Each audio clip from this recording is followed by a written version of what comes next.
Mister Azmi যে ঘরে আটক ছিলেন সেই ঘরের বর্ণনাও দিয়েছি।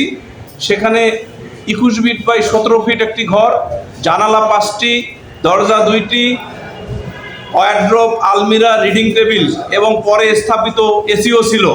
এবং আমরা সাবমিশনে বলেছি যে আর্মির তদন্ত আদালতের সেই রিপোর্ট অনুসারে ওটা আয়না ঘর ছিল না, অন্য কোনো জায়গা ছিল, যার কারণে এই ভিকটিমের আয়না ঘরে আটক রাখার জন্য এই আসামিদের কোনো দায় নাই।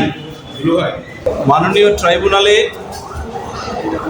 Major general mister Sarwar Hossain, brigadier general mister Tanvir এবং ব্রিগেডিয়ার জেনারেল মিস্টার মাহবুবুর রহমানের পক্ষে আমরা যে ডিসচার্জ পিটিশন শুনানি করেছি তার মধ্যে 4টে অফেন্সের 3টি অফেন্স প্রসিকিউশনের ম্যাটেরিয়ালস অনুসারে অনুপস্থিত। সেটা হলো ব্রিগেডিয়ার জেনারেল তানভীর এবং মাহবুবুর রহমান যে সময়ে জয়েন করেন নাই ডিজিএফএ, অর্থাৎ ডিজিএফএ চাকরি হিসেবে তার জন্মের আগেই সংগঠিত অপরাধের জন্য তাদেরকে এই মামলায় দায়ী করা হয়েছে। সে কারণে যে সময়ে victim mister brigadier general Azmi এবং মাইকেল চাকমাকে অপহরণ করে গুম করে রাখা হয়, সেই সময়ে এই দুইজনের সহ মিস্টার সরওয়ার হোসেন 3 জনে ওই ডিজিএফএ কর্মরত ছিলেন না, অর্থাৎ তাদের পোস্টিং হয় নাই। পৃথিবীর কোনো আইনে জন্মের আগের ক্রিমিনাল রেসপন্সিবিলিটি ইম্পোজ করা যায় না। যে সকল রেলিভেন্ট উইটনেস সাক্ষী হিসেবে তাদের জবানবন্দি আনা হয়েছে প্রসিকিউশন ম্যাটেরিয়ালসে, তাদের জবানবন্দিতেও এই 3 জন আসামির বিরুদ্ধে কোনো টর্চারের অভিযোগ নাই।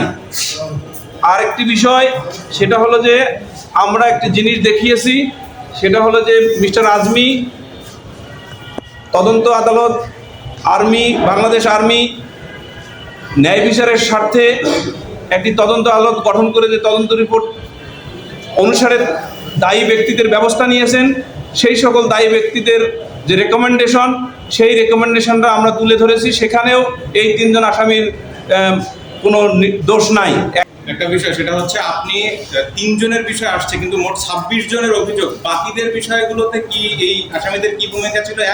আর আসামিরা গ্রেপ্তার এবং টর্চারের সাথে ছিলেন না, কিন্তু সেই সময় তাদেরকে গ্রেপ্তার করে রাখা হয়েছে বা এরকম বন্দি করে রাখা হয়েছে, সেটা জানতেন কিনা? সেক্ষেত্রে তারা কোনো ব্যবস্থা নিয়েছিলেন? 26 জনের বিষয়ে আসলে পরিষ্কার বক্তব্য হলো, প্রসিকিউশনে বলে দিয়েছে ব্রিগেডিয়ার জেনারেল তানভীর এবং মাহবুবুর রহমানের জন্য 2 জন ভিকটিম, সেখানে 26 জন আসার কোনো স্কোপ নাই। ওনারাই বলেছে আমরা এই 2 জনের জন্য, মাইকেল চাকমা এবং ব্রিগেডিয়ার জেনারেল আবদুল্লাহ আমান আজমি আর মিস্টার সরওয়ার হোসেনের জন্য 12 জন ভিকটিম।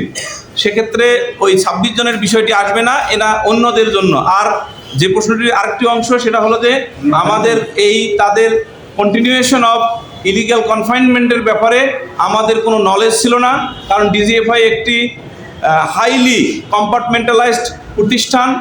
এই প্রতিষ্ঠানে যে ব্যক্তি যে ডিপার্টমেন্টের সাবজেক্ট, শুধু সেই ডিপার্টমেন্টে এটা কাজ করে, অর্থাৎ ডিপার্টমেন্ট বলতে ব্যুরোকে বোঝাচ্ছি, অন্য কোনো ব্যুরোর এখানে জানারও এখতিয়ার নাই, শোনারও এখতিয়ার নাই, কোনো দায়ও নাই। আপনি ফর্মাল চার্জটাকে ডিফেক্টিভ বলেছেন কোন যুক্তিতে? ফর্মাল চার্জকে ডিফেক্টিভ বলেছি এই কারণে যে বাংলাদেশ আর্মি ন্যায় বিচারের স্বার্থে যে আমার কাছে যেটা মনে হয়েছে যে তদন্ত আদালত বসিয়ে যে একটা তদন্ত রিপোর্ট করেছেন, সেই রিপোর্টে 8 জন আর্মি পার্সোনালকে দায়ী করে সিভিয়ার পানিশমেন্টের জন্য রেকমেন্ডেশন করেছেন এবং শাস্তি দিয়েছেন। তাহলে সেই 8 জনের মধ্যে 2 জনকে এই তদন্ত আদালত আমাদের এই মামলায়, আইসিটি মামলার এই ফর্মাল চার্জে 2 জনকে আসামি করা হয় নাই। তাহলে যে তদন্ত আদালত আর্মি করে 8 জনকে আসামি পাইলেন, আর এই তদন্ত করে ফর্মাল চার্জে 2 জনকে পাইলেন না, এই কারণে আমি ডিফেক্টিভ বলেছি। আর